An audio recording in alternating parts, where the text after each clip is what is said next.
50 chercheurs, représentants d'ONG, de syndicats, des acteurs des sociétés civiles sahéliennes appellent à refonder la politique française dans la région. Une tribune parue dans le quotidien français Le Monde que vous avez signée tous deux. Laurent Duhart, bonsoir. Bonsoir. Vous êtes coordinateur international du mouvement Tournons la page. Vous avez signé vous aussi, vous êtes avec nous depuis Dakar. Alioune, bonsoir. Fondateur du think tank Africa Jom Center, expert indépendant de l'ONU sur la situation des droits de l'homme au Mali, membre de la coalition citoyenne pour le Sahel, une alliance de 48 organisations de la société civile africaine et internationale. Pour préparer l'après-Barkhane, la France doit être davantage à l'écoute des sociétés civiles au Sahel, écrivez-vous. Alioune, est-ce que ce n'est pas précisément ce que fait Emmanuel Macron, justement? Je pense qu'effectivement, nous avons été entendus quand nous avons fait des propositions concrètes lors de notre dernier rapport. Et bien sûr, cette nouvelle approche, je pense, prend en compte les recommandations qui ont été faites, dont la principale concerne la protection des civils. C'est-à-dire que tous les efforts des États, l'Union européenne, l'Union africaine, la CEDEAO, l'Union européenne, les États-Unis doivent conjuguer leurs efforts pour renforcer la protection des civils.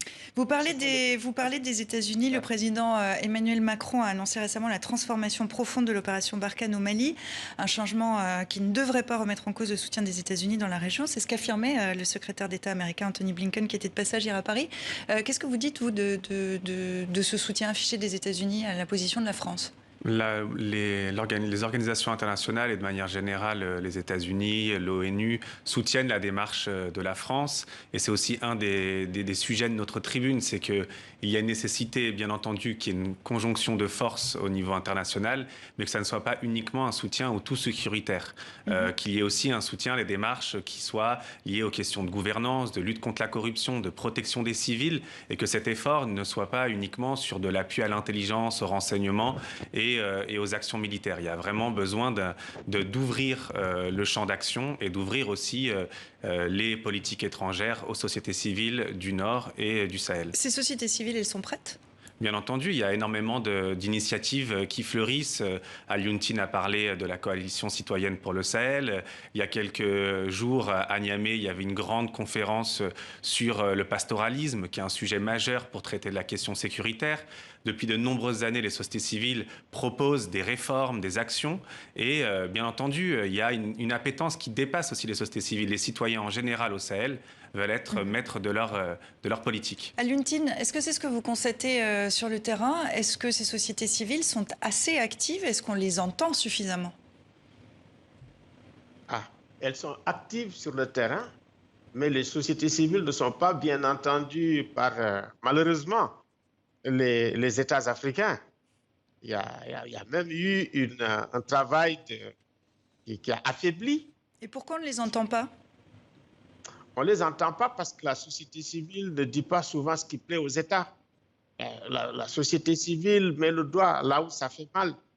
Et généralement, les États, soit les censurent, soit on essaye même de taper là où ça fait mal, ça veut dire les financements. Donc tout cela fait effectivement, que les sociétés civiles africaines travaillent dans des conditions extrêmement difficiles. Vous soulignez dans cette tribune qu'au Mali, l'an dernier, davantage de civils ont été tués par des militaires, 35%, que par des groupes djihadistes, 24%. Il s'agit d'abord le fait d'abord des forces de sécurité étatiques avec lesquelles l'armée française collabore. Avec qui Paris doit collaborer alors sur le terrain ? Je pense que la France doit continuer à accompagner les armées nationales, c'est une évidence. C'est aussi important pour construire l'état de droit, la redevabilité entre les citoyens et l'État. Là-dessus, il n'y a pas de remise en cause du partenariat. C'est la nature du partenariat qui doit être revue. Lorsqu'il y a des exactions, qu'elles soient commises par les forces nationales, mais également par la force Barkhane, comme c'était à Bounty, il y a une nécessité d'avoir une lutte contre l'impunité. Cette bavure de la France sur le terrain qui a été, voilà, je le rappelle pour nos téléspectateurs. Tout à fait, oui. une bavure au Mali et la France a contesté le rapport de l'ONU sur ce sujet. Et également, quand il y a des exactions des forces nationales, souvent la justice pour les familles n'arrive pas. Et ça crée des tensions, des injustices qui sont aussi le terreau de la violence. Au Burkina Faso, l'opposition vient de suspendre sa participation au dialogue politique pour protester contre l'incapacité du gouvernement à faire face aux attaques attribuées aux groupes djihadistes. La situation politique est instable au Mali et au Tchad. Dans la tribune, à Luntine, vous ne faites pas mention des autorités dans les pays du Sahel concernés. Est-ce que ce n'est pas un petit peu simpliste de se focaliser uniquement sur le rôle de la France? Il est évident que ce qu'on constate sur le terrain, c'est en réalité les limites objectives des pays, de certains pays du Sahel, les 3 pays fondamentalement, le Niger, le Mali, le Burkina Faso, à garantir une protection réelle des populations civiles qui sont les principales victimes. Et récemment, on a eu les 140 morts de Solan. Et vraiment, nous exprimons notre compassion à la population du Burkina Faso. Ensuite, on a eu 300 morts à Tillabéri, dans la région de Tillabéri et de Tawa. Et ce sont les personnes civiles, des enfants, des femmes et vraiment des personnes âgées. Cela aussi, ça montre les limites de possibilités de protection civile que devraient garantir les États. Laurent Duarte, comment vous imaginez le Sahel dans les 5 années à venir?